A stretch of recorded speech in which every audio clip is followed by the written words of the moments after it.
Good afternoon. My name is Odunton.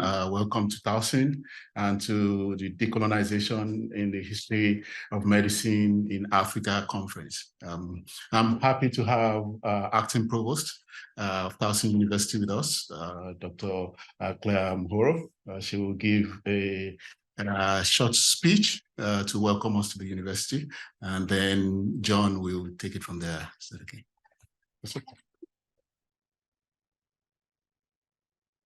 Thank you. Thanks so much, Dr. Odunton. I do want to extend a very warm Towson University welcome to everybody. I know that, are you not able to hear me? Should I say? Is this better? Okay, great. I want to extend a very warm welcome to everybody to this conference. My name is Claire Mhoro. I'm acting vice provost at Towson University and Associate Provost for Academic Affairs. I'm also a professor of chemistry. I've been at the institution for 18 years. And I was really intrigued when Dr. Odunton reached out with his plan to host this conference. When he mentioned the title, Decolonizing Medicine in Africa and its Diaspora, I was fascinated. This is a conference that really brings together people from diverse backgrounds, domain experts from various disciplines. And, we all know that a lot of discovery occurs at the boundaries of disciplines. So I'm really excited about this convening. And I thought this is a program that we could definitely get behind. So really looking forward to the outcomes of the conference. I know it's going to be an exciting day and a half here.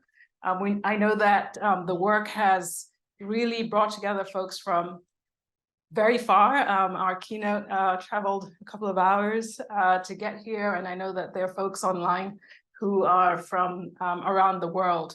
So to Dr. Odunton, thank you for the Herculean effort that went behind putting this program together. I also want to extend gratitude to the deans, the Dean of the College of Liberal Arts, Dean Chulos, and of course, the Dean of the College of the Health Professions, Dr. Lisa Plowfield, for their support of the program, as well as the respective department chairs.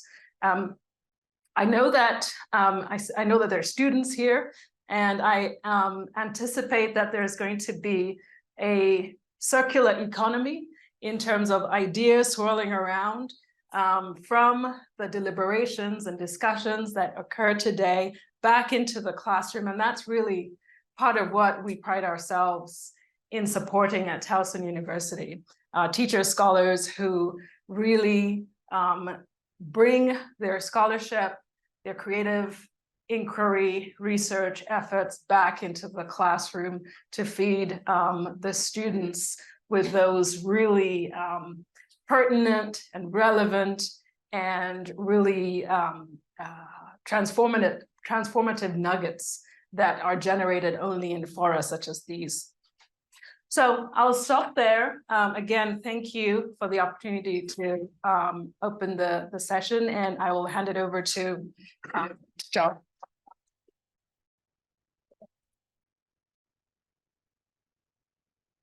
Okay, folks, I'm just supposed to tell you about the genesis of the conference within a couple of minutes here before we move to our keynote speaker.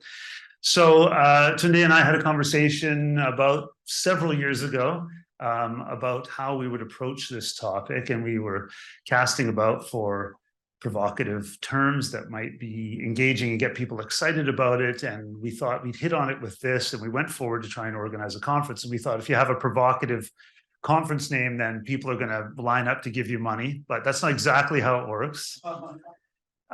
So we're a couple historians, so we're not really masters of the grant game, but we gave ourselves a little competition. And I'm at Mount St. Vincent University in Halifax, Nova Scotia.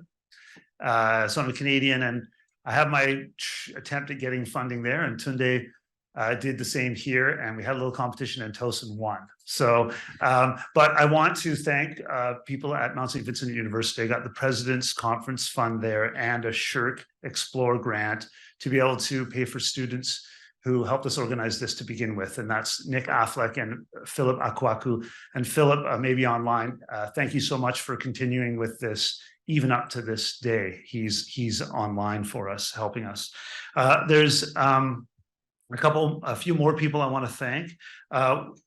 Thanks to Acting Vice Provost Claire Mujoro, Dean of College and Liberal Arts Chris Chulos, and I think he's been thanked, as well as Lisa Plowfield at the College of Health Professionals. Also Chair Christian Coote, Professor Murungi, Don Wargs, Mike Matsugu, who's the director of TU Humanities MA, and Shelley for helping us plan this, and the tech team, Andrew, and we've got Philip here, and downstairs you might have met Will Stewart.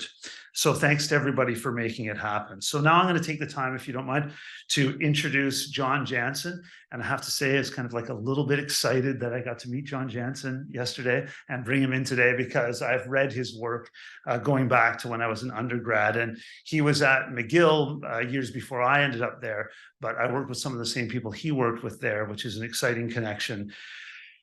John is a scholar of health and healing in Africa, but also a theoretical thinker about what is medicine and what is healing in the African context and beyond in the diaspora. Some of his more recent work is thinking about trauma and health amongst the African diaspora in the United States.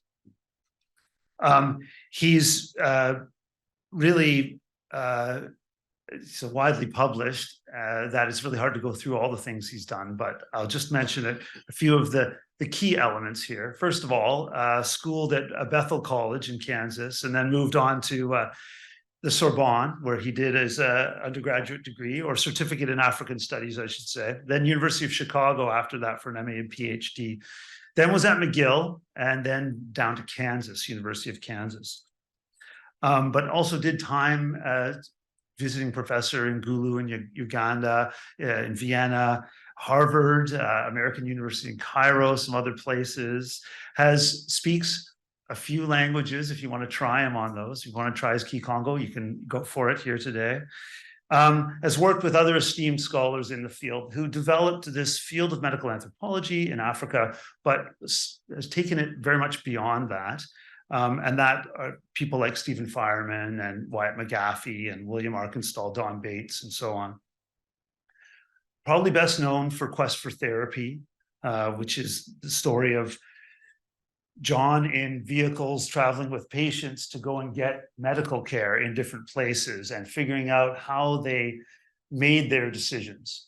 And how they balanced their decisions with what people wanted them to do, say their family or friends or people who so-called knew how to get better, and so on, leading to the further understanding of medical pluralism or healing pluralism or therapeutic pluralism. And so that expanded the field for a lot of scholars, and myself is one of them. And also historian also, because of this major work, Lemba, which is a story of a cult of affliction, a drumming, dancing cult of affliction. You join it to get better, and the reasons you're sick or may not be what you think. They might be financial, they might be physical, they might be other things. And so insight into what health is in Africa is what John has provided us. And he continued that, teaming up with other scholars in Africa and North America and Europe to be able to better understand drumming cults of affliction. And then he has this other sideline. I won't go on too much longer, John, don't worry, which connects to Reinheld, his wife, which is the aesthetics of African culture, drums, but also art. And there's much more to say about that, because he's partnered with his wife to be able to be writing papers, curation projects. We were just talking about one at University of Pennsylvania, to better understand the aesthetics of African art, but also their healing elements. So I don't want to go on for too much longer here, John. I want you to talk. So please join me in welcoming John Jansen.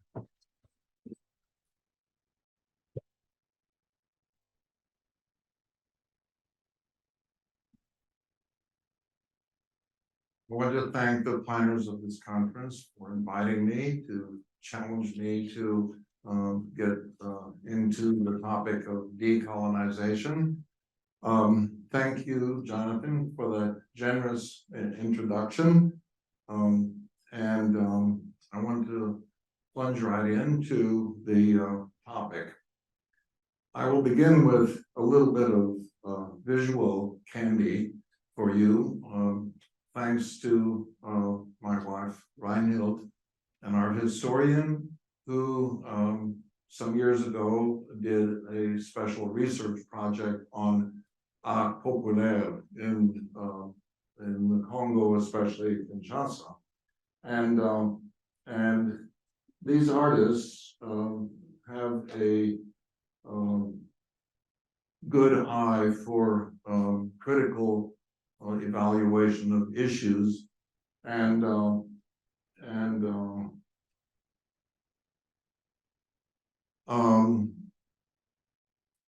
this one, for example, on the cutting up of the cake, the partage de gâteau, which is shaped in the form of the Congo, and you see the scramble of big powers to get a bit of that cake. And so this is certainly an image of neo-colonialism, Central African variety. And here's another one that depicts wait, sorry, I got too far on that. Depicts the depicts the Congo as a beautiful woman on a sickbed, which is in the shape of a diamond. And again, we have various powers that are trying to control this patient and administer to it, including militias down below, and NGOs and medical facilities in the background, weapons being fired. So this is a visual understanding of this process of, let's say, colonization, neo-colonization, coloniality. Now, it's difficult to summarize quickly the impact of colonialism of the sort we're talking about. I list here a few categories that are in play: economic, control of resources, the whole relationship of raw materials to manufacturing, and how the flow of these raw materials ends up coming back in the form of merchandise. Cost, healthcare, standard of living, the whole nature of knowledge that is promoted and developed and used as a reality construct, how memory is handled, whether it actually is vivid and accurate or whether it is a form of erasure of certain people's experience. Then cultural and artistic validation, whether writers are allowed to, and artists are allowed to express themselves, the whole handling of language, literature, and the promotion or suppression of writers, and then the whole matter of sense of worth as it is experienced in the colonial or decolonization process. Now, one final image by another Congolese artist that shows, in a sense, the utopian idea of the outgrowth, the denouement of this process of decolonization, in which we have inventors and creators being remembered, being identified, and doing their thing and entering history with their inventions and creations. Of course, this is the idealized version, and it often then goes the other way. Now,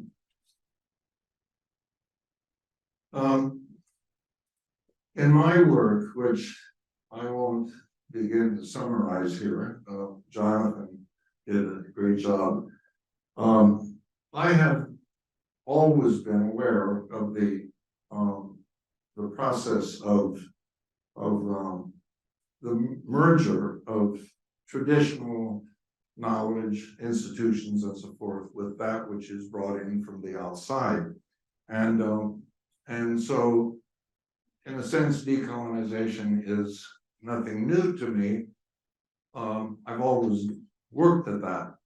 Yet there is a recent wave of scholarship and activism that is more explicitly involved in decolonization. This term has referred to the restoration of land seized from original inhabitants by settler states. It has also referred to the displacement or extermination of indigenous people and the righting of that deep wrong. It has included advocating for outmoded Western education, Western-oriented education and school curriculum, with the creation of an appropriate post-colonial or decolonized school curriculum. The concept has generally referred to enabling persons or nations to themselves define their destinies, or to reassert traditional epistemologies. Now, South African scholar Ndlovu Gasheni has defined decolonization as a much more profound process than simply obtaining political independence. He has called it a condition of possibility to start a new thinking and doing aimed at a rehumanized world. So in other words, it is a positive, forward-looking process for him, a condition of possibility. And it also is identified by Mignolo and Walsh as a condition that varies greatly from one continent, society, or setting to the next. So now, in looking at Africa, decolonization of medicine, we're looking at a huge continent, 50 countries, all kinds of ecological zones and different societies, language families. And we're looking at people who are still hunters and gatherers, as well as farmers, as well as businessmen, as well as Nobel Prize winning authors, urban sophisticates, and global sort of international people. So how can we possibly talk about decolonization in such variety, such various settings? Well, my answer to this is to simply go to my own research and let's see, where are we now? Down here. Yeah, to go to my own research and pick out a few illustrations of settings in which some of these issues of colonialism and decolonization are in play. And these vignettes include one having to do with knowledge creation, knowledge absorption. The second one has to do with institutional resilience and viability, what that entails. The third one has to do with resourcing medicines, either locally manufactured or from international organizations, and making sure that the networks are in place. So these three vignettes cover three significant diseases: malaria in the first case, or specifically sickle cell anemia, which is related to malaria, part of the malaria syndrome, Ebola, and polio. So let me move on to the first of these vignettes.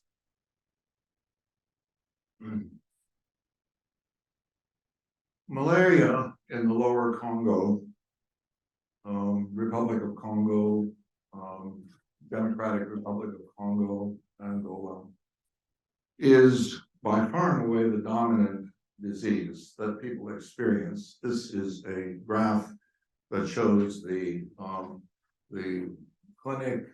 clinical episodes of disease sufferers of the major diseases that are present during the decade leading up to my fieldwork in 2013.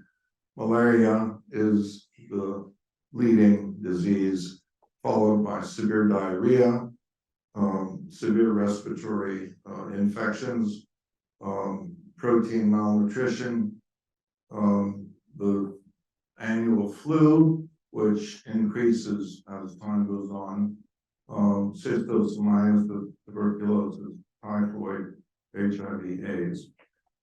Now, malaria is the reason for sickle cell anemia. And all of you who have ever studied genetics or have been introduced to the Hardy-Weinberg principle will know what I'm talking about. Those of you who do not probably won't grasp what I'm saying here. But essentially, the genetics of sickle cell anemia has to do with two alleles that are involved in hemoglobin processing in the body. And the sickling allele is opposed to the normal allele.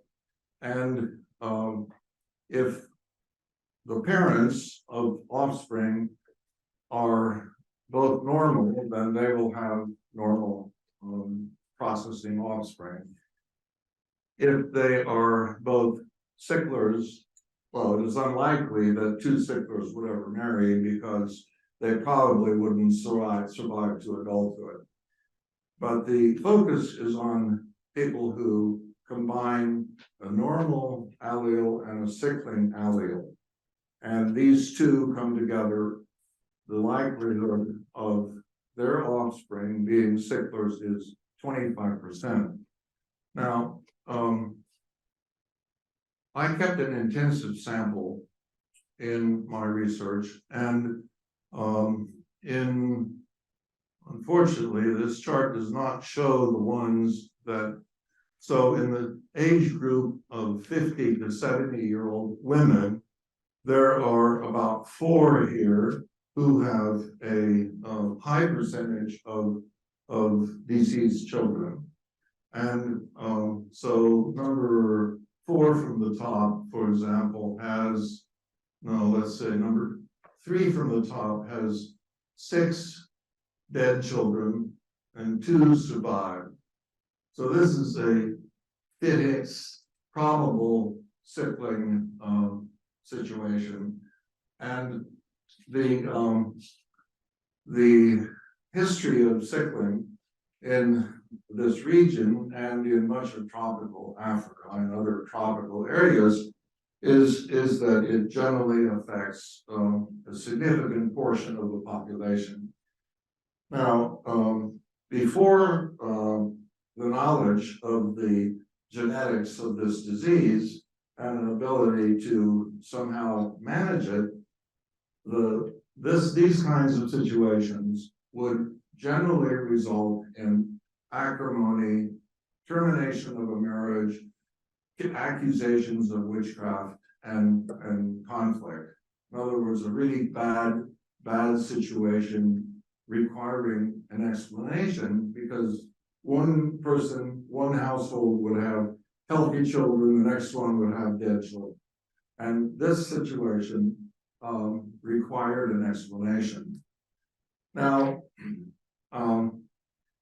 what I'm calling decolonization of a sort of opportunistic kind is the gradual consciousness on the part of medical experts, medical practitioners, and lay people and ordinary citizens of the knowledge of sickling genetics. This has become fairly commonplace in the lower Congo. Now, I've been told that it's also common in West Africa. In other words, and it's common among the diaspora, the knowledge of what this disease is really all about and where it comes from and how it can be dealt with is like a blast of fresh air of knowledge. And it is something that I think requires studying in terms of the transformation of knowledge or the emergence of fairly technical scientific knowledge into a mainstream culture that had nothing like that before. Now, I think you could do a similar examination of the knowledge of genetics in American society, and you would find that a lot of people don't have a clue, and they make decisions irregardless of what's happening genetically. So in a sense, this vignette is about genetics and malaria. And I'm simply making the point here that this is really very sort of revolutionary, and if we're going to understand decolonization, we want to understand how knowledge can emerge in organically and yet be revolutionary at the same time. And so we need to ask ourselves, well, how does this knowledge exist alongside, shall we say, the idea of spirit possession, or alongside let's say, knowledge of how to run a healthy society? Now, the impact of this knowledge on normal life is such that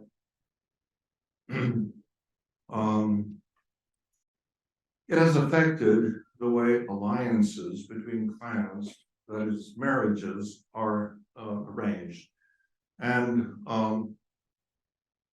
many young couples that wish to get married are forced by their elders and by their own interests, self-interest, in being genetically tested before they get married. And if they happen to be both AS, they are told to find another partner.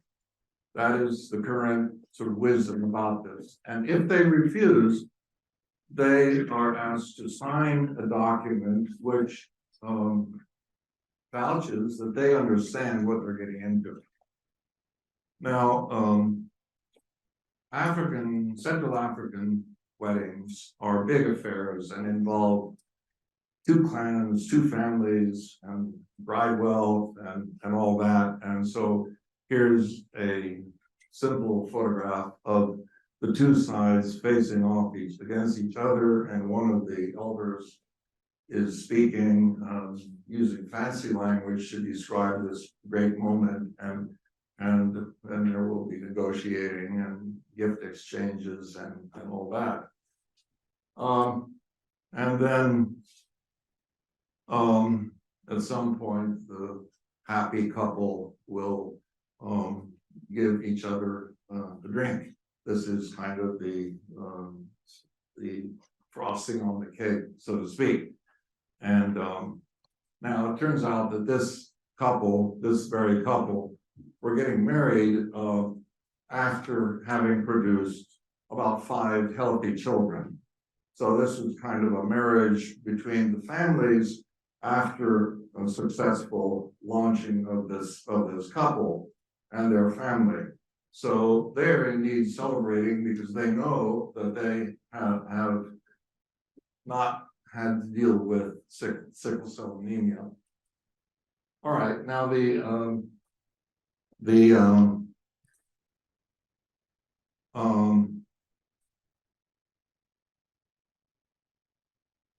okay. Who are the key figures, the key players in this particular episode, in this story?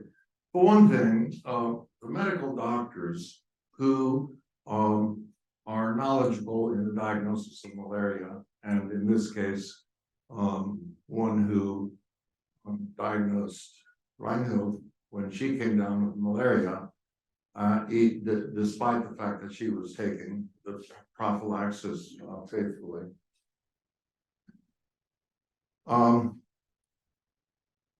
Another hero in this case, educator and development guru, Kivyanga Mahanya, who some of you may know, historian, graduate of Temple University, and founder of development programs. And on this side, Dr. Kapita Bila, who really was the first medical expert to recognize HIV in his Kinshasa clinic. I'm meeting these two people in Kinshasa during my research. So on the part of Mahanya, he is an educator who has, in his university, trained many people as lab technicians, as nurses, as not physicians, but as second tier, lower level medical experts. And so that role is incredibly significant if one would ever write the history of all this. And Dr. Bila, of course, is famous, and John Ilif's history of the AIDS epidemic in Africa highlights Dr. Bila's work. Now, I would just in passing mention Batangu, the pharmacist, and his role in researching medicines based on plants in his understanding of the genetics of plants and the attempt to find a malaria treatment that will not produce resistance in the spirochete or the mosquitoes. Big issue in malaria medication. So again, the knowledge of genetics is an important aspect of, let's say, decolonization of knowledge. Now, on to the next vignette. I spent 2 weeks in Gulu in 2014 teaching a course in medical anthropology to a program jointly sponsored by the Austrian Development Agency and Gulu University. And one of the students introduced me to the Lacour Hospital, which at that time, 2014, had experienced the largest Ebola outbreak up till that time in Africa. 425 people were infected in the hospital and 200 died, which means that 225 did not die. The dead included also the director, Luquia, who was instrumental in setting up a very effective isolation unit for the sick. Now, the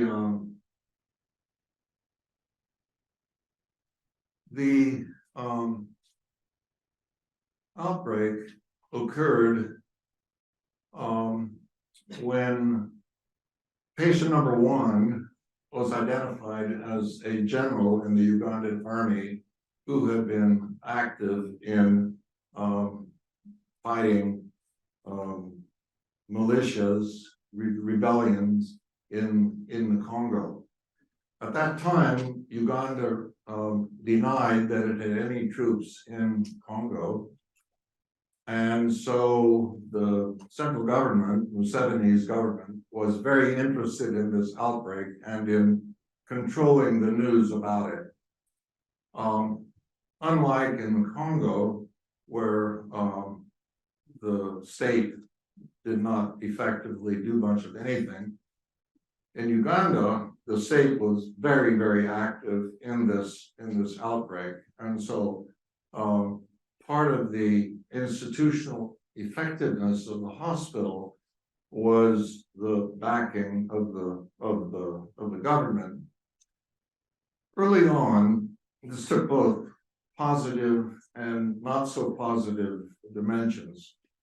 Early on, the blood testing for patients suspected of having Ebola needed to be sent to South Africa, and an intolerable 3-week delay happened from the time they sent the samples until they would get the results. So the government, the hospital made the case, and the government agreed and paid for a new lab right in the hospital, so they could immediately test and diagnose and test cases. Then there was the news control. The government made sure that the news of this outbreak was carefully controlled so that the knowledge of the actions, military actions in the Congo would not spread.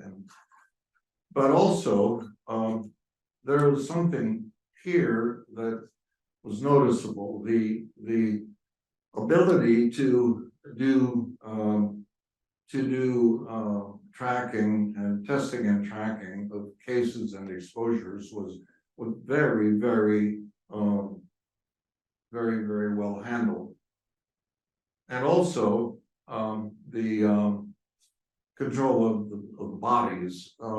There was a decision was made very early on that no families could participate in burial rituals. And so a whole series of rather rigorous decisions were reached and enforced by the hospital. Now, when I interviewed the then current director in 2013 and his staff, I asked them what accounted for the vigilance, the diligence, and the empathy of the staff toward the people with Ebola. And I made the mistake of putting an answer into their mouths, which an anthropologist should never do. But I said, what was it? The Catholic identity of the hospital, Catholic compassion, and so on. And he said, no, not that at all. So, well, what then? Well, it was Dr. Luquia's personal commitment to caring for the sick and the dying. And he said, this accounted for it was an infection, that is a contagious enthusiasm to deal with this case in a professional manner. And so the staff was committed to the same thing. The 3 buildings in the back were the isolation ward, and picture of part of the little hospital, but they assigned those 3 wards to be the isolation wards, and they told me that the survival of so many people, more than half, was the result of hydration and care, and of course more than half of the people survived. So they were very proud of having done this right. Now the decolonization lesson here in this has to do with institutional strength and the ability of people to basically run a very tight ship or show. And this had happened before in Uganda with the AIDS outbreak. Remember that in Uganda, they actually succeeded in tracking and tracing, diagnosing, tracking, and tracing infections, and they also instituted the ABC method, which is contrary to the northern wisdom about AIDS. So in this case, it seems that there is something in Ugandan medical culture that is able to handle these rather technical procedures of interpersonal relationships in such a way that they actually can contain an outbreak. Now, the Ebola outbreak lasted only 4 months. They had this thing under control within 4 months and finished. And this was before the big outbreak in West Africa a few years later. Okay. Next, next vignette. The polio eradication campaign of 2008, as seen in the Lower Congo and Luozi health zone in particular. This is a fairly standard WHO mass vaccination campaign. It was accompanied by distribution of vitamin A to children, and the procedure depended, in a sense, on local health centers and their personnel, because this is where the vaccinations happen, and this is where the preparatory work for the campaign occurred. This is our friend Emmanuel Vividulu's picture of a local health center, you know, and the vehicle from headquarters in Luozi.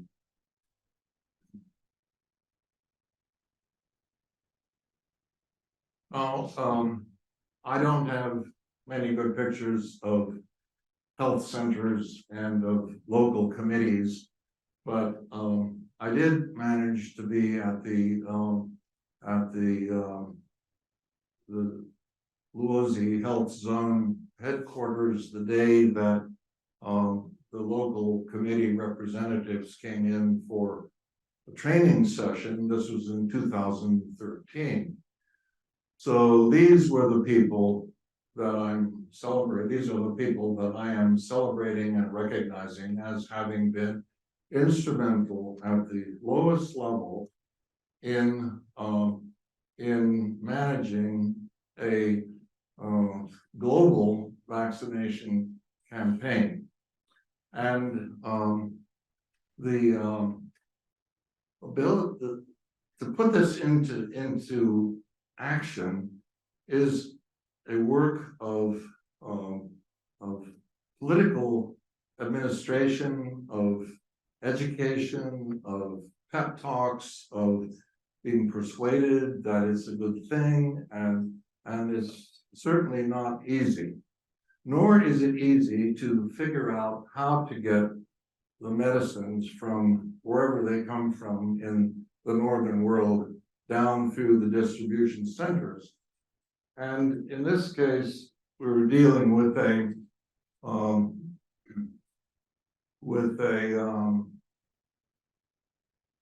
sorry, I'm going too far here, too fast.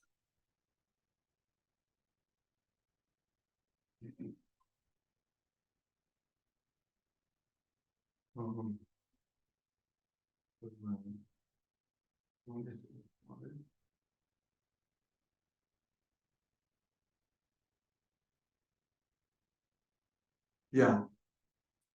Okay.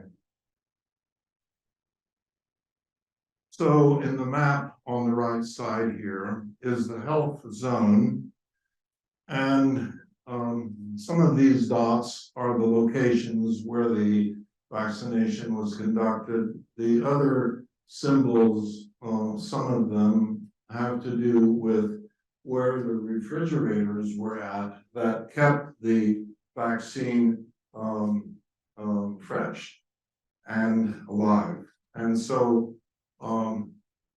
the instrumentation of this kind of a campaign involves organization of interconnected levels and rather complicated logistics. I'm sure Stan Yoder knows all about this and can talk about it at great length, how you do these campaigns. Now, I'm jumping forward here. What is the decolonization effort here all about? Is it really decolonization? Some people have accused the global health agencies like WHO of being a neo-colonial monstrosity that wants to control everything and use the drugs that it can have at its disposal from big pharma companies. I would like to suggest, though, that the effort here is to improve the health of children, and in this case, women and children, and that if you compare this public health done in the name of primary health care and the health of women and children in particular, it is a far cry from colonial public health, which emphasized the health of male adults as workers in the factories and plantations of the colonial empires. So while there is outside influence here and organization, it still depends on local initiative and organization. And I think the both and, that is local and national and international, are an important aspect of effective medical care in certain circumstances. Okay.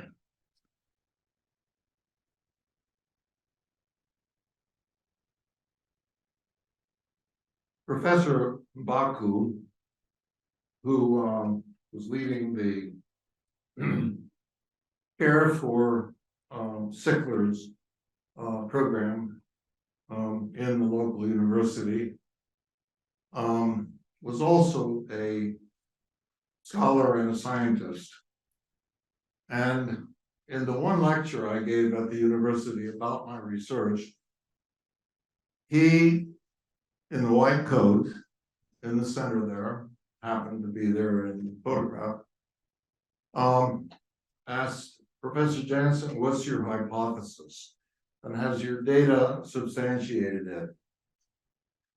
This was a really good question and a rather difficult one for me to answer at the time, because I had been collecting demographic information and I wanted to go from there. And I had developed an intensive sample, and I was really looking at changes in the post-colonial period in healthcare and in healing.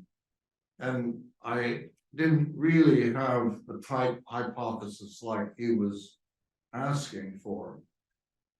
However, in the course of time, I did develop a hypothesis, and wait a minute, this is fine.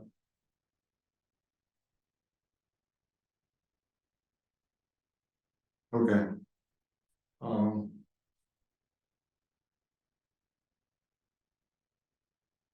Yeah.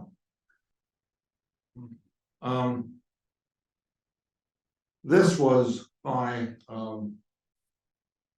basic formulation of what I was looking at. The new arrangement born in crisis, that is the collapse of the state and outbreaks of various kinds, will be effective in elimination of the disease burden that weighs on the region, to the extent that they are able to muster the legitimacy of the populace, the professions, the national society, and the wider international community. I thus hope to shed light on the paradox of persistent tropical diseases, malaria, sleeping sickness, and so on, as endemic or seasonal scourges, despite their being understood by local specialists with known treatment and public health measures to control them. So in other words, the legitimacy of institutions of knowledge, of arrangements, will provide efficacy in disease control. That was the hypothesis that I wish I could have given to Professor Mbaku. So my work really rests on an idea of legitimation theory, which is a grand old theory in Western social science, but it also is present in Central African social thinking. And I offer a bit of a definition here, but I want to feature the work and the thinking of one of my key informants, Yoswe Kusikila, whom I have known for 50 years. He just passed away. He had as a local mayoral chief in a commune for 10 years, 2 long terms.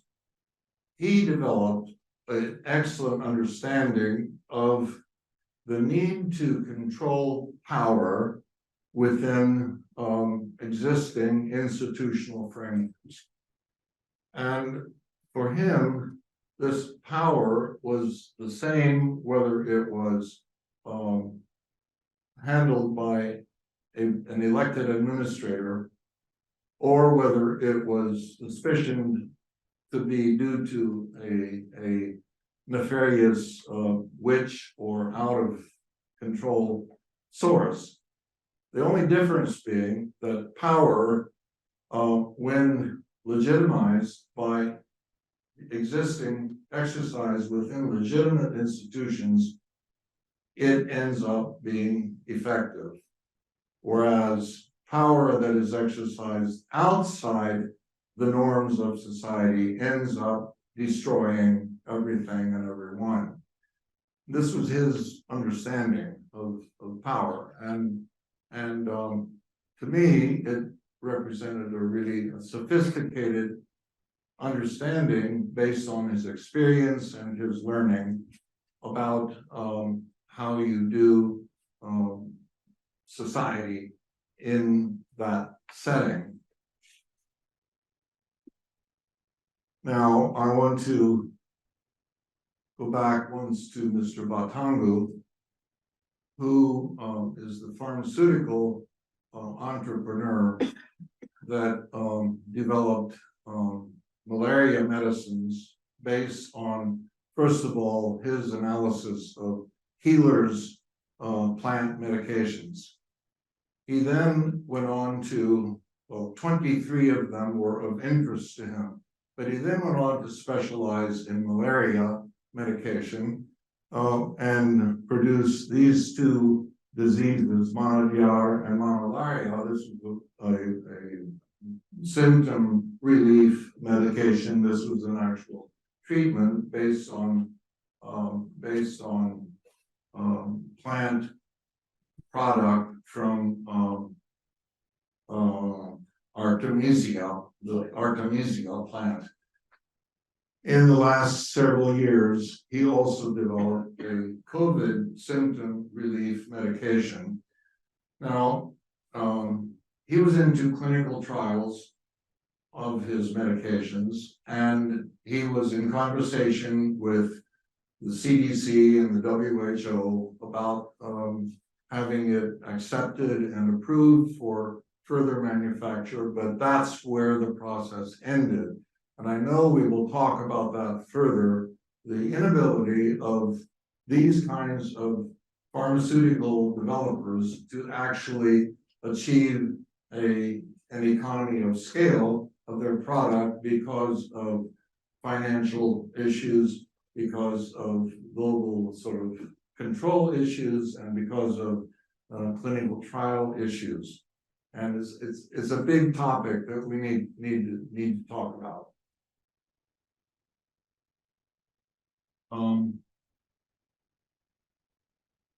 Okay, I close now with a big overview framework.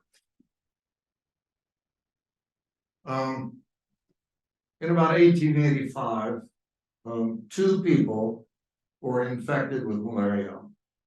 One on the banks of the Congo River, where he was developing Leopold's empire. This is Henry Stanley, shown here in a tent with his staff around him, because he feared he would die and he wanted them to carry on. The local people are sitting around looking at this spectacle, wondering, you know, what is this all about? What's going to happen here? And the other one who got infected was my great-grandfather, Peter Dick, in Kansas. He had just immigrated from Germany, and malaria was rampant in the whole eastern half of the United States and in California. And so he ended up dying because the medicine of the time was inadequate.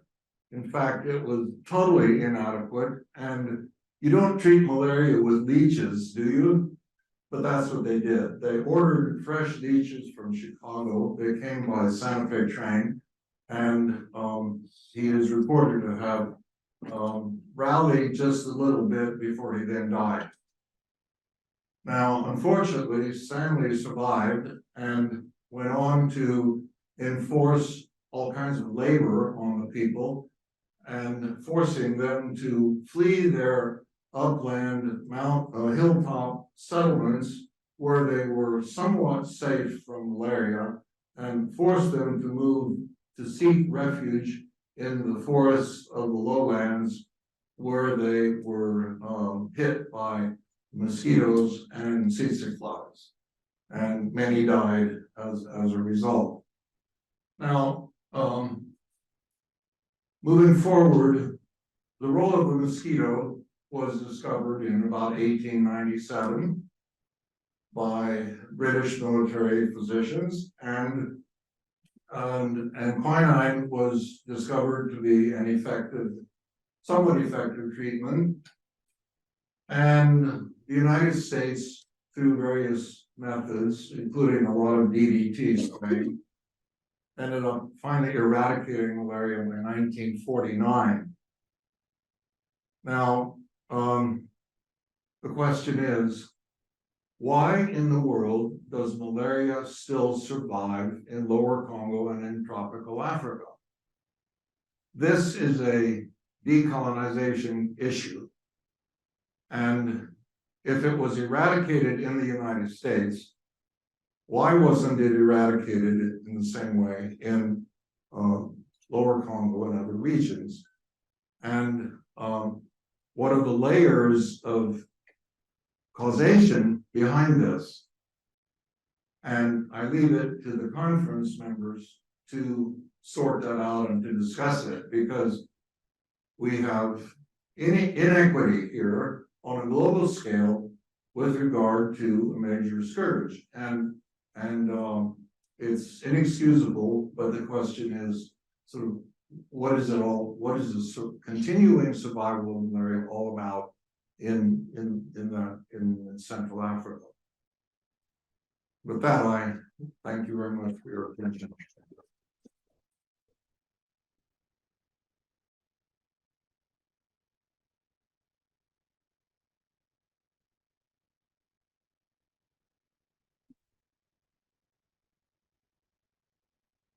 Thanks so much, John. And now we're moving to questions.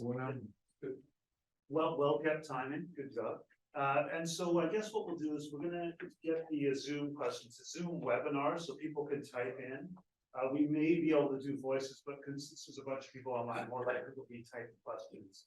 But I think we should probably go to the room. I'm gonna leave you with that job today to take questions on here in the room. If that's okay. So today's, and you're still on the hot seat, John, for answering questions. Thank you very much, John. I think the value of the presentation for me was the focus on indigenous actors, medical actors, the ways in which you thought about local doctors, African medical practitioners, nurses at different levels of engagement in medical practice. That was great. But before I get to ask my question, let's throw that to the floor if there are questions from the floor. Yes, Professor, thank you very much for your delightful presentation. Further studies, for example, you mentioned WHO. There's a very good assessment you can do is by checking on the budget of WHO Africa on healthcare. And you can see the different strands. There is vaccination, there is primary drug development, drug supply, there is primary healthcare, there is herbal medicine, there are different strands. And when you look at the budget, first look at the front. WHO says 80%, 60 to 80% traditional medicine used by the primary health. But then when you go on the back and look at the budget, there is less than 5% of the total budget used for a healthcare system where the WHO claims to have 6 to 80% impact on it. So there is a kind of what are the facts and what are the financial? So the money is not where the mouth is, there's a discrepancy. Maybe you can do a deeper study on this. So your question is, what do I think about this situation, or what can I comment on it? It in a sense raises the question of I would be interested. I mean, the kind of medicine that takes most of the budget is yeah, it has hospitals, it has trained doctors who need a salary, it has a lot of sort of institutional stuff there. And traditional medicine is often done by part-time or people who are kind of off the budget. They're not really included in the budget. The only budgets that I've seen that incorporate traditional medicine are places that have research institutes and maybe education programs that include something for healers. And so, I mean, if you're trying in the Congo at least, the hospitals suffered a great deal from the collapse of the Congolese state. That is, this institutional edifice of medicine basically fell apart. And the Ministry of Health was in crisis. And I didn't mention the way public health or the public health infrastructure was actually created kind of in parallel to the existing ministry, and it became, it is today an NGO that is largely involved in bringing medicines, buying medicines, raising money, and supporting these health zones that are, of which there are about 350 across the country. And so that's a kind of parallel economy. Now, that doesn't address your question about traditional healers. In my research from the 60s until now, traditional healers have not reproduce themselves very well. And the case of Mr. Batango is very typical here, that the knowledge of the traditional medicine in terms of drugs has been absorbed by trained pharmacists who are interested in it and maybe know how to develop it, but there is very little of a continuation of the traditional pharmacopoeia. And it's still available in markets, but and people do a lot of self-medication. I didn't mention that, but in our intensive sample, self-medication with both purchased drugs and with traditional drugs was very common. And so I guess I don't really have an answer to the issue of why the budgets don't include more for traditional medicine, but I mean, this is a question of allocation of scarce resources, and if you have to keep the hospitals going, then that's where all the money goes. I don't have an answer to it, but maybe there is this can be a topic to be discussed. What's going to happen to traditional medicine? Now, many countries have had research institutes that have done really interesting analyses and have promoted, traditional medicine. And this includes also the ceremonial kinds of medicine like the Ngoma, which is self-help groups in a sense. And these have been promoted. They've been more successful than the herbalists, I would say, because they involve people's identities and bring in, sort of empower people in crisis. And when we're talking about traditional medicine, we're talking about both the herbalists and the ritualists.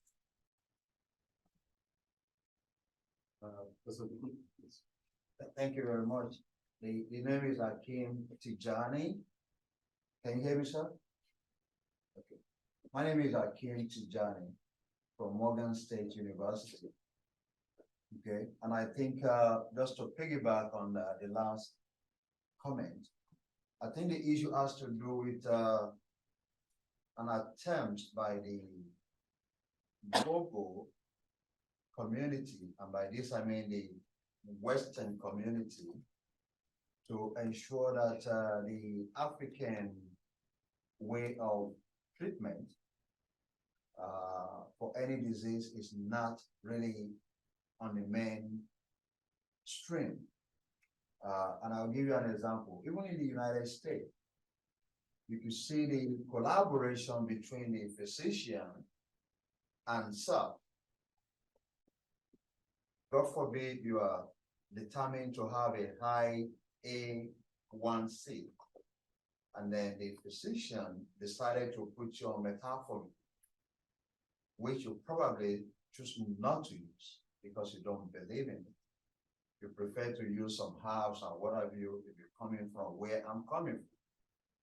And then before you know it, the same physician specialist that is collecting huge sum from the pharmaceutical world that controls WHO and other pharmaceutical world companies would rather increase the dosage without necessarily you going back to further examination. It happens to me, and I'm speaking from, a kind of self-ethnographic perspective. But having said that, let me quickly say this. I enjoy listening to you. I think learning sincerely occurred, as it should be within the 1 hour, 30 minutes, 2 hours, depending on the nature of your class. Why am I saying this? You have succeeded in reintroducing and dissecting decolonization as a concept. My major work is about decolonization, but not within the realm of medicine. My study, published by Longman and some other institutions, publishers, was on decolonization and nationalist politics in West Africa. So looking at 1945 to the 60s, and then as you know, I keep on working within the academia, extending it to present day. But the thing is that you have redefined decolonization, and I love it. And I will quote because I was taking notes. And that is what I meant by learning a code for those who came in late, mostly students migrating from other classes. Perhaps we have to do more on that. We can get them in. This is an advisement. At the start of the lecture, than in the middle of the lecture, because I think they miss a lot coming in, you know, and I give credit. In your own words, Dr. Anson, you said, quote, legitimization of modern scientific knowledge applied to healthcare. And I quickly put a question mark. Then listening to you further, I realized that you were debunking the Afrocentric perspective of decolonization. What we were taught in the late 80s and early 90s, and what I published was to present decolonization as if it was just Afrocentric.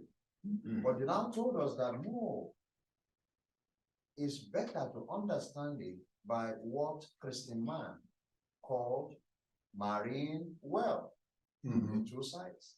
And that is the best way to really look at it.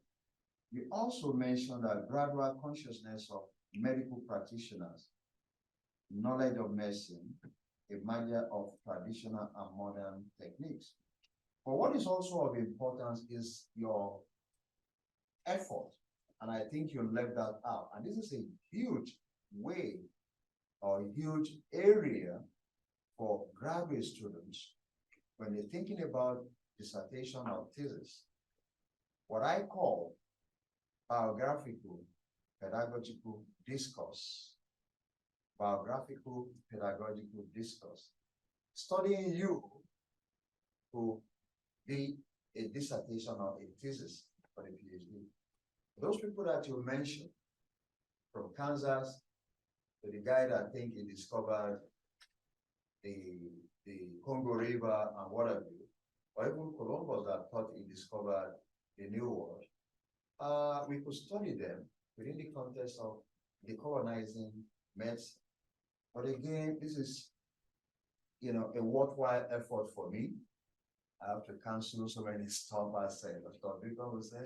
Thank you. I happen to have the privilege of being a commissioner in the state of Maryland. And then we're preparing for Kunta Kinte Festival in Annapolis. But I said I must be here to listen, to learn, and I've not come in vain. I'm sorry if I've represented or tried to reproduce another lecture. That is not the intention. It's just then I was going to ask students if we can ask John to sit down. yes. John, I'll wait. There's There's a chair behind you. except that it's too tall. Chair. Oh, okay, I think John. okay, thank Yes. you. So it's just comments, not questions. I will pick out one that I think is a question, or at least a challenge. Do I debunk the Afrocentric idea of decolonization? Yes and no.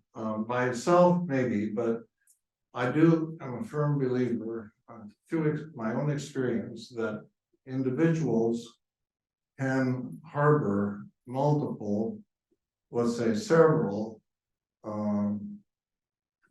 worldviews at the same time without necessarily synthesizing them. Some people are better at synthesizing. Let me illustrate this with two examples, people.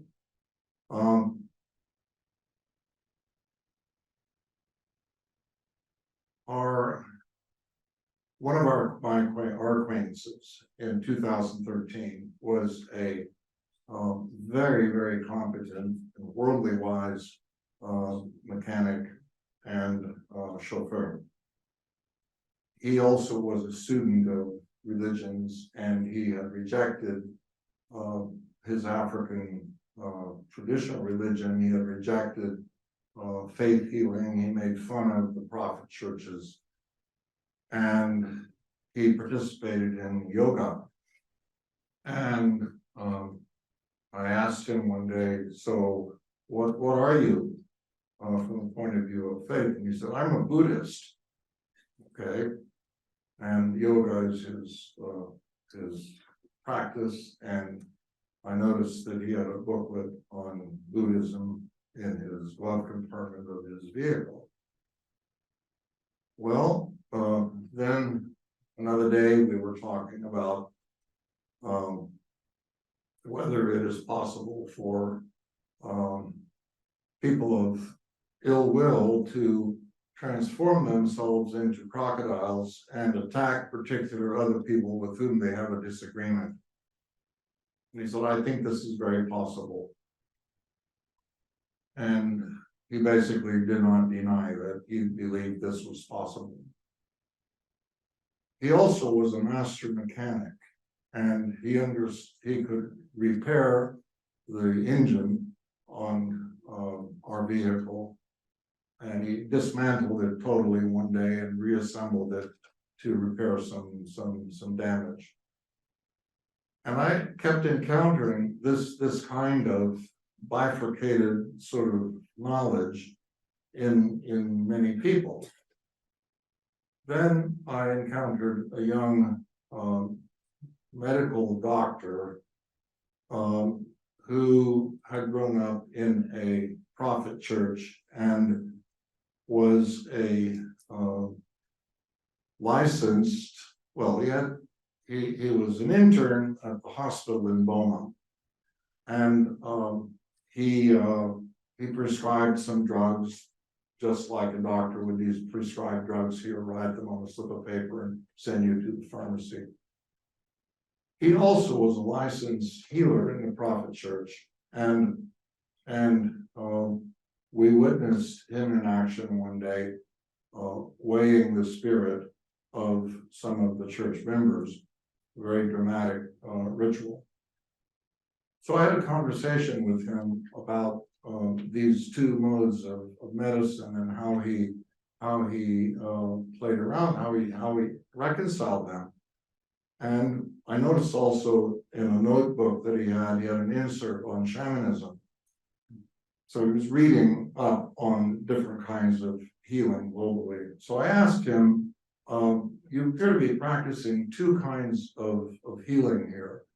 And so is this your sort of way of operating, or would you do this, would you recommend that it be done on a wider scale? And he said he heals both the body and the person and the soul with different methods. And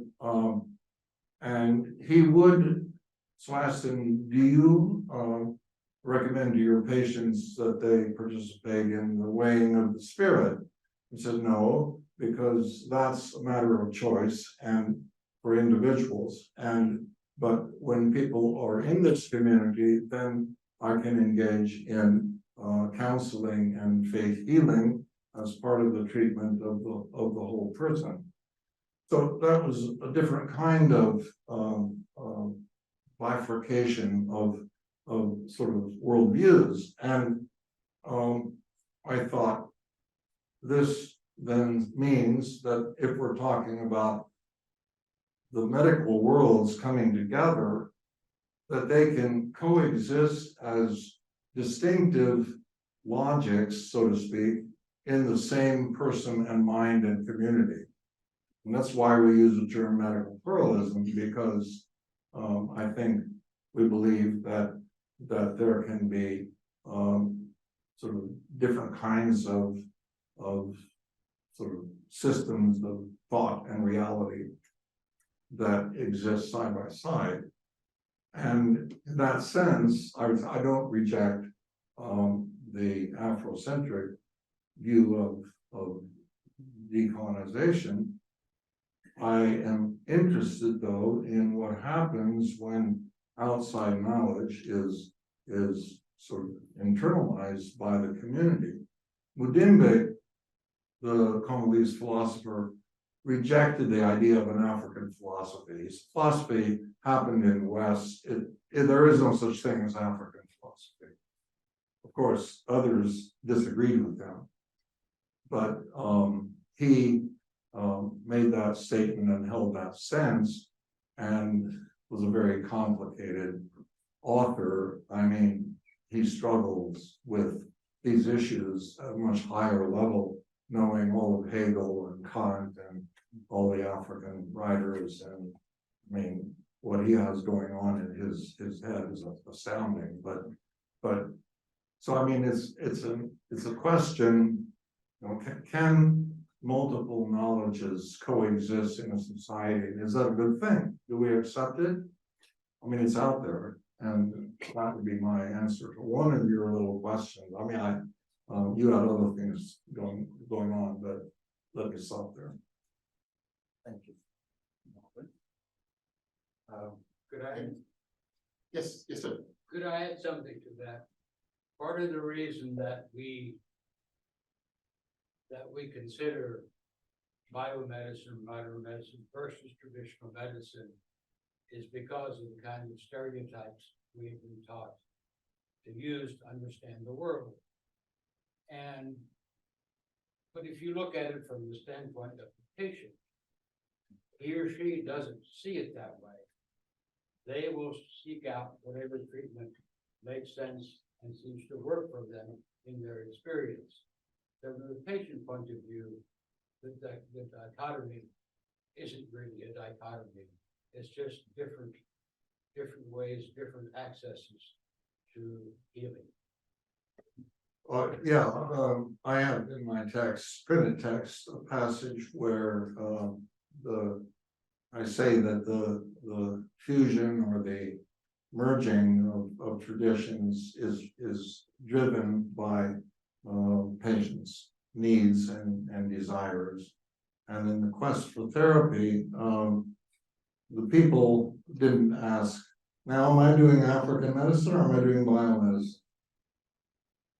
But if the problem persisted and there was reason to think that there were social issues involved, they would seek out a diviner.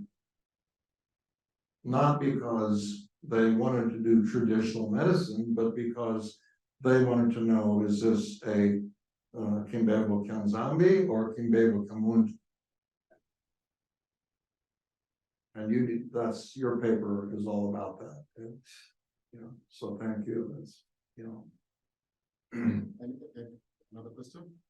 We have one question, someone waiting online that will call to a bit. Why we set that up, John? I was thinking about what I take from your talk is this sense in which we need to make the agenda of decolonization. We need to make decolonization about an agenda. It's got to achieve, and you laid out what needs to be achieved. For instance, it's got to be able to solve social and medical problems of sickle cell. It's got to be able to overcome dichotomies in knowledge and all that. So you're asking that the conference should think about what does decolonization do for us? Did I get that right? I was wondering if I got that right. Is decolonization could just be seen as breaking down existing knowledge without reproducing another one? I find the authors who use the term decolonization to be all over the place. And the paragraph, the first paragraph in my text, written text, has the citations. I didn't give them except for 2. But those who have experienced displacement and killing of their people, they are very much interested in reclaiming something from that experience. Those who have lost terrain, Native Americans, for example, land is a big issue. Restitution is a big issue. But in the African context, I mean, the South Africans generally are taught differently than the Central Africans and the West Africans, because South Africans have experienced apartheid and rejection and displacement. People in the Central Africa, Equatorial Africa, have generally not experienced displacement. They have other things to deal with, and want these terrible diseases, you know, to be dealt with. So its medical efficacy is a big issue for them. Now, decolonization is like postmodernism.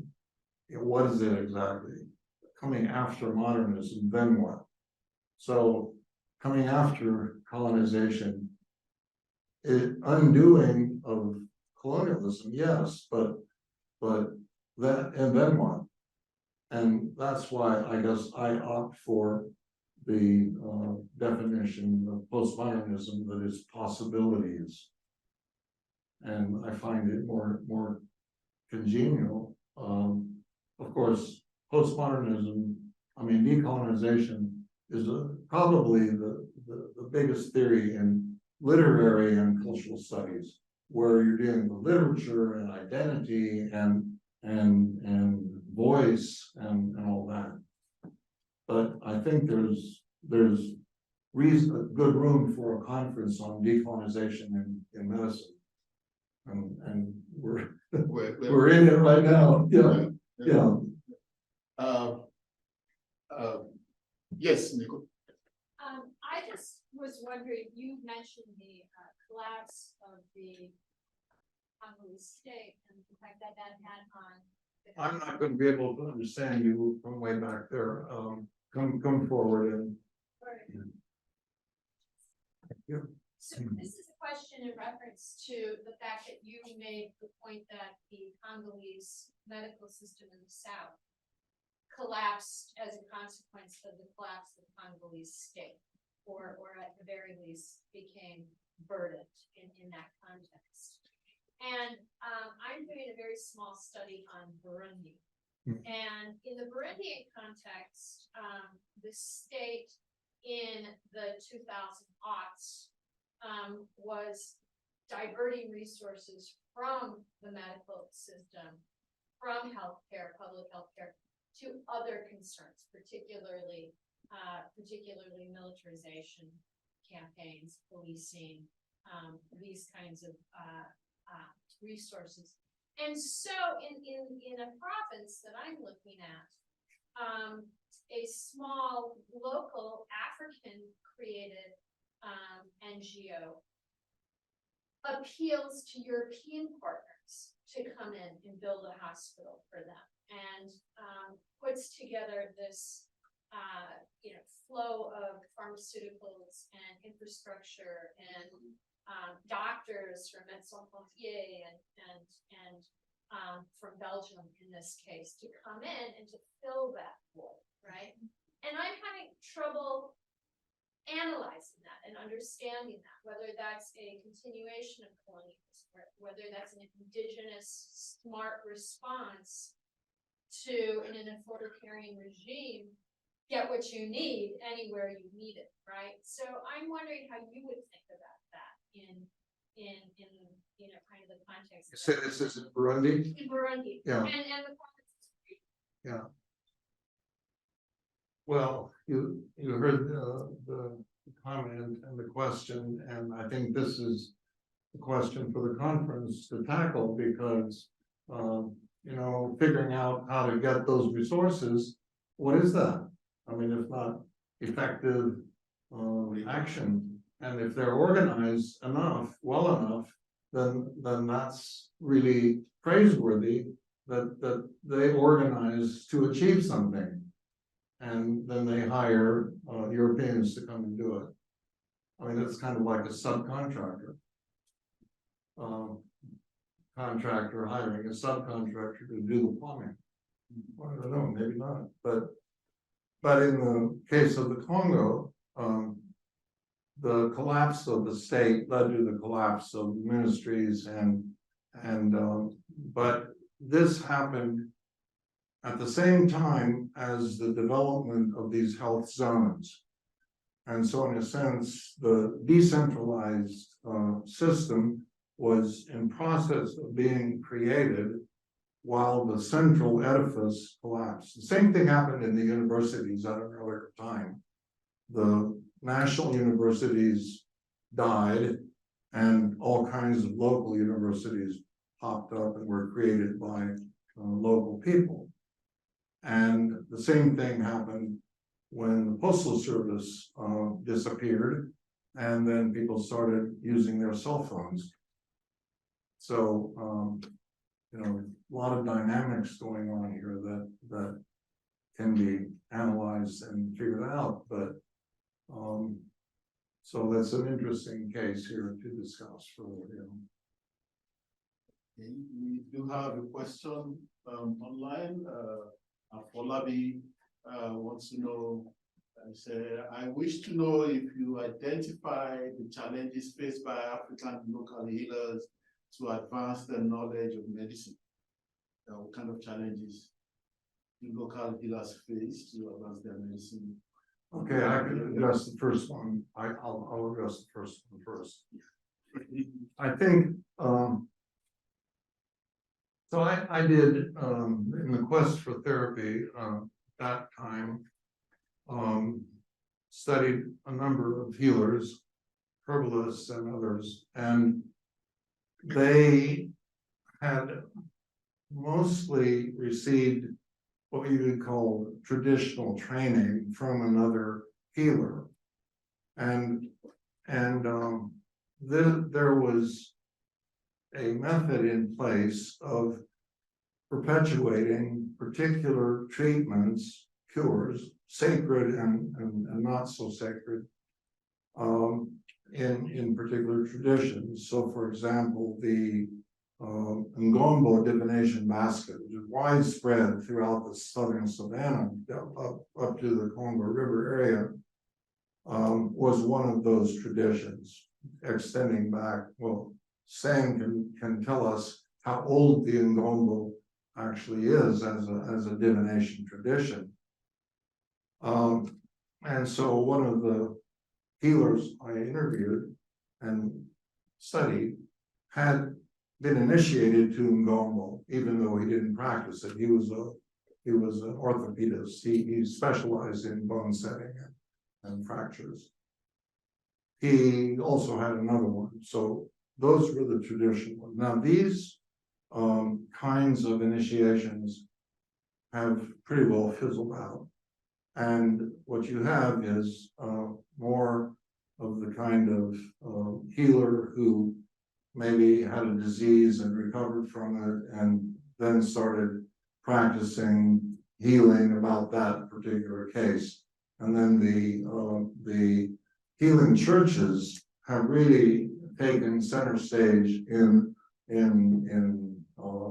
well, let's say divination and interpreting bad things in people's lives and basically protect the whole protection aspect of healing.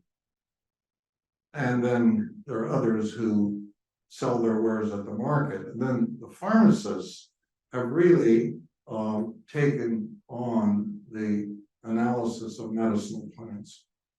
And they pretty well have, I would say, almost replaced traditional therapists. But there's a lot of common knowledge as well.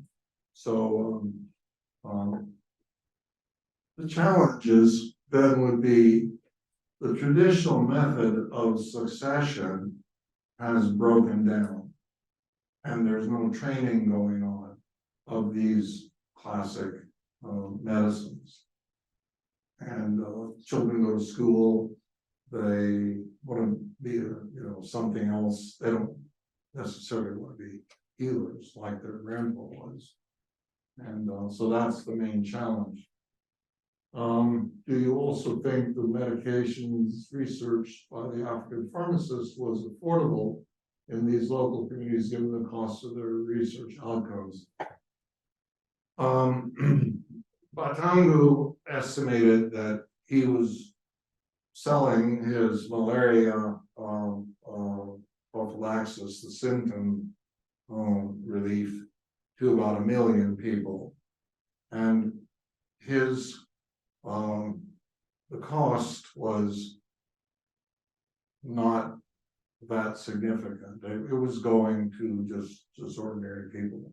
So the answer to that question is that in this case, it was affordable, but I'm sure that there are other medications that are high priced and are difficult for ordinary people to buy.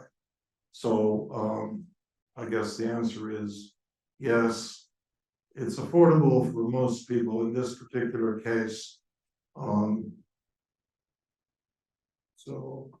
he was marketing his goods in Kinshasa. He was marketing it in a big market. I mean, and you can sell anything in Kinshasa. You 20 million people. I mean, it soaks up just anything, foodstuffs, anything, automobiles, you know. And there's a lot of money in Kinshasa too. A lot of poverty as well, you know. Okay. And so I actually have another question about these Artemisia-based drugs. Because presumably the Artemisia is being grown somewhere. So I'm curious, where were the raw materials for these homemade antimalarials being grown? And if there is widespread raw use of Artemisia, because it can be effective as an antimalarial tea if you soak the raw leaves. So what was the balance between raw plant use and processed pharmaceutical use in your experience? Between You can make a relatively effective antimalarial tea with raw Artemisia leaves. Yeah. So if Batangu was making Artemisia-based drugs, I'm curious, where was the Artemisia being grown? And is there widespread use of the raw plant? Because in Madagascar, they're also making Artemisia-based medicine, but the vast majority of people aren't using the processed pharmaceutical, they're using the raw plant. He had a plantation. I have a photograph of the, let me go back to the early slide of his.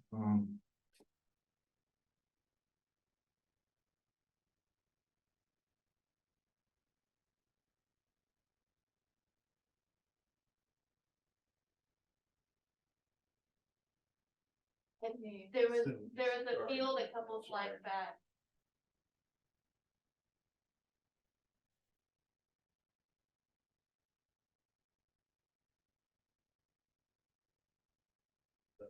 Yeah. All right.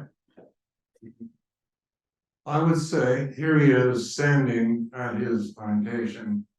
And it was a big field. I didn't see the extent of it. It almost looked to me, I would guess, may have been between 5 and 10 acres. And his factory would export a number of big containers of concentrate to Kinshasa every week. I saw them at the ferry with these big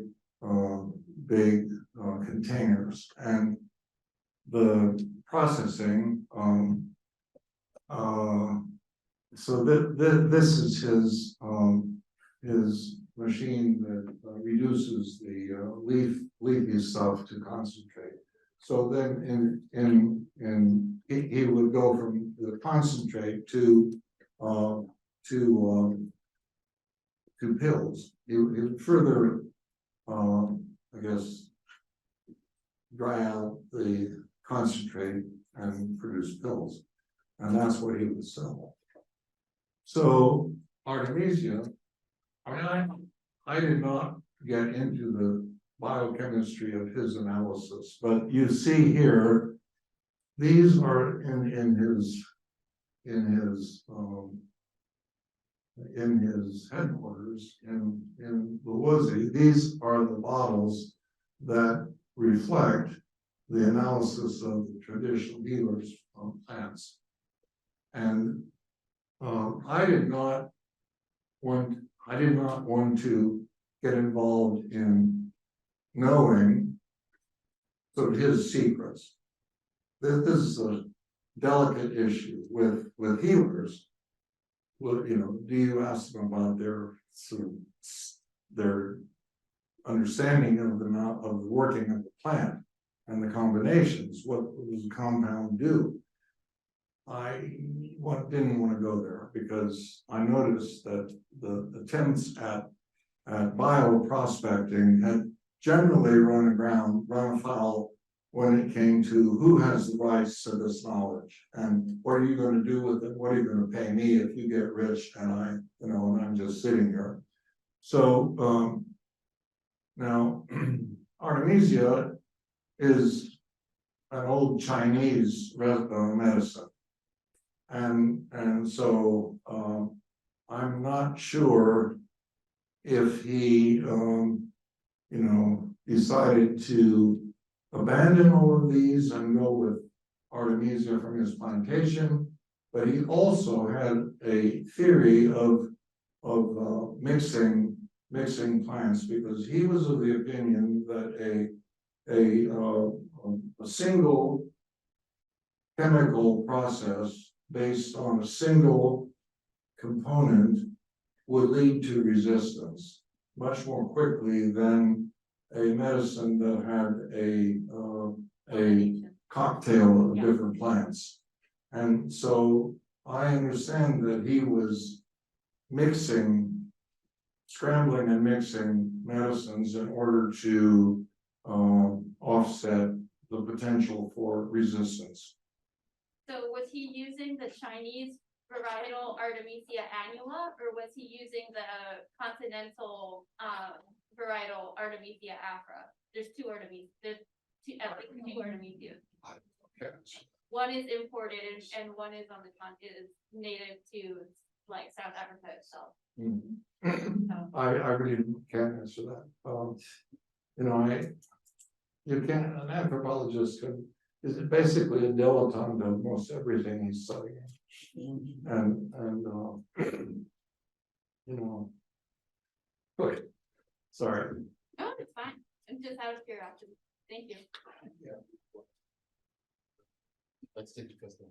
Okay, I want to press you a little bit about this global health, the specter of global health of power. You talked about how power generates legitimacy, and I've read your book and I see how it operates, and it's very interesting. But I want to take it to another way, look at it another way. It's kind of like if a tree falls in a forest type idea, to say that, is there really Ebola unless global health organizations recognize that there is Ebola? And here's how I'll put this. I was going to Sierra Leone a few years ago, and there was the rumor was that Ebola had broken out at the Keynote hospital, which is one of the places that they treated it back in the 20 teens there. And I was worried because I was on a plane about to land in Freetown. And they said that not to be worried because if it is Ebola, then they'll definitely announce that it's Ebola. And I said, no, they might try to hide it, right? Because any country would want to hide an Ebola epidemic because your economy will collapse. And as I was talking about this with people on the plane, and they said, oh, no. They want it to be Ebola. I said, what do you mean? Well, because if it's Ebola, then all of this interest and money will come in. And then, of course, the people will take a cut of some of the supplies and the expenses that come in. It's kind of like the benefit for a kleptocratic state is to have a state of pandemic, okay? So I want to just, if you don't mind, you could speak to that, but also in relation to polio. Polio, global understanding of polio is operating, as you probably well know, in a different way. There's a paranoia about the vaccine. There's all sorts, we call it misinformation, but it's kind of a global chatter about what polio is, what the vaccine is, and so on. So I wanted to ask you in a specific case of one of your vignettes, what do people think about the vaccine? Or is it what you said, which is women wanting to protect their children? Is it more basic like that? That's a couple questions, sorry, but. Okay, I'll go with the last one first. I pass over the paragraph in which I described the opponents of the Lacour Hospital and of the polio vaccine militias operating kind of to express the rejection of the vaccine in the case of the polio vaccination campaign, and the Lord's Resistance Army trying to destroy the infrastructure and the regime in Google. So the local Lower Congo movement, they called it Bundu dia Congo, the Church of Congo, was opposed to the foreignness of the substance that was being injected into their children's arms. And enough parents, however, accepted it for it to achieve success. I mean, you don't have to have 100% vaccination in order to achieve, to end the plague. But there was a significant resistance, and it's still there, and it's a autonomy movement for the Congo people. They propose to seize the big Inga hydroelectric plant that produces electricity for all of Western Equatorial Africa, all the way to the Copper Belt, and then to create a little country around that hydroelectric plant. Now, obviously, Congo, Kinshasa, and Angola reject this plan entirely, and so these people are sort of enemies of the state. But the anti-vax element is fairly strong, and given that we have one here in our country too, makes you wonder, what is going on. And there are enough militias across the DRC and Central Africa that you have to think about, how people act when they are just totally frustrated and nihilist about any modern solution for anything. And so there's some of that going on. And I think another aspect of the decolonization issue is, when does the decolonization agenda become toxic? And I think it is in Lower Congo, because these are people who conduct witchcraft ordeals. They had a few, what do you call it, necklacings. They basically, they began to use Ngongo to find witches. So, this in the name of back to the roots, and makes you wonder, how do we deal with that there and here in our own country? So that's out there, and I think can be discussed in the conference. Yeah. Now, your other question about wanting an outbreak, I have a section in my book, Developing a Fragile State, on diseases that have been controlled, and diseases that are in a steady state, and then diseases that are considered dangerous. And the ones that are considered dangerous by the international community, Ebola, AIDS, and so forth, these are the ones that get the NGO attention and a lot of money. And you can study the way each has been handled. COVID, for example, released a lot of money into the DRC. And my sources tell me that all of it went to the president's office. None of it went into the sort of public health sector. And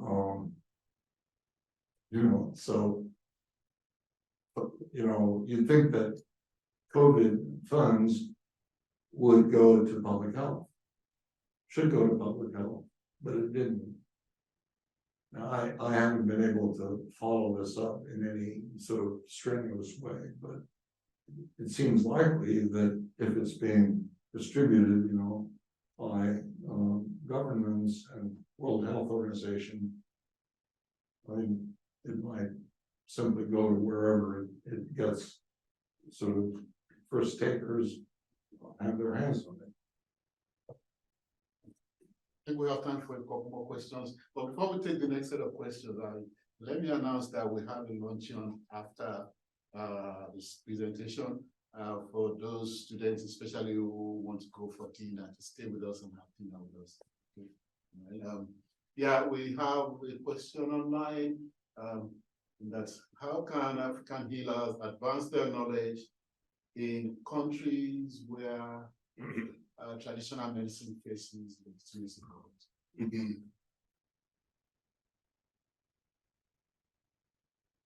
Well, one of the ways in which colonialism destroyed existing traditions was to destroy their organizations.